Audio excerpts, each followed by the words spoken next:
छत्तीसगढ़ में अब शहर सरकार के लिए हलचलें तेज हैं। बीजेपी संगठन जहां निकाय इलेक्शन के लिए बूथों की कुंडली बनाने में जुटे हैं, तो कांग्रेस के अपने ही दावे हैं। प्रदेश में निकाय चुनाव को लेकर कैसा है सियासी मिजाज, इस रिपोर्ट में दिखाते हैं।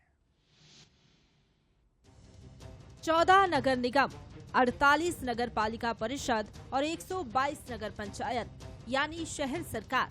छत्तीसगढ़ में साल के अंत में होने वाले निकाय चुनाव के लिए अभी से तैयारियां शुरू हो गई हैं। सरकार ने इलेक्शन से पहले निकायों को 65 करोड़ से ज्यादा रुपए देकर साधने की कोशिश की। साथ ही 166 नगरीय निकायों को पार्षद निधि आवंटित की गई। इधर इलेक्शन से पहले बीजेपी की एंट्री हो चुकी है। बीजेपी ने अपने सभी 25,000 से ज्यादा बूथों पर विधानसभा और लोकसभा चुनाव का विश्लेषण शुरू कर दिया है, जो शहर सरकार में अहम भूमिका निभाएगा।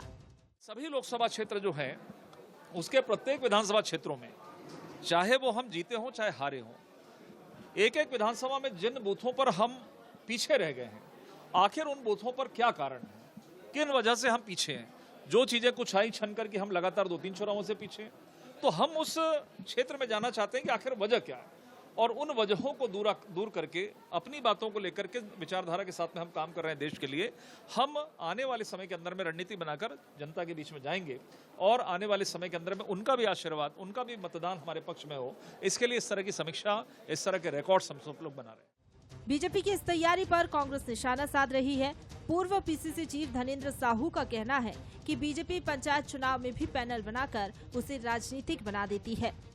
नगरीय निकाय चुनाव तक तो ठीक है, लेकिन पंचायत चुनाव जो हमारे दलीय आधार पर नहीं होते, पंचायत चुनाव गैर दलीय आधार पर इसीलिए पंचायत चुनाव कराए जाते हैं कि वहाँ राजनीति न हो। जबकि हम लोग देखते हैं भारतीय जनता पार्टी वहाँ भी पूरा एक पैनल बना करके पूरा पार्टी स्तर पर चुनाव लड़ते हैं। उनसे अपेक्षा करते हैं कि वो उस सुचिता का पालन करें और उसमें जरा भी दलीय भावना वहां पर पंचायत चुनाव में नहीं होनी चाहिए। बयानबाजी के तर बीजेपी हो या कांग्रेस, दोनों ही दल जीत को लेकर दावे कर रहे हैं। दोनों ही दल तैयारी में जुटे हैं, लेकिन जनता किसे अपना वोट देगी, ये निकाय चुनाव के परिणाम ही बताएंगे। गौरव शुक्ला, बंसल न्यूज, रायपुर। और फिलहाल यहाँ एक छोटे से ब्रेक के लिए रुकेंगे और आगे देखिए मध्य प्रदेश से जुड़ी हुई खास पॉलिटिकल खबरें।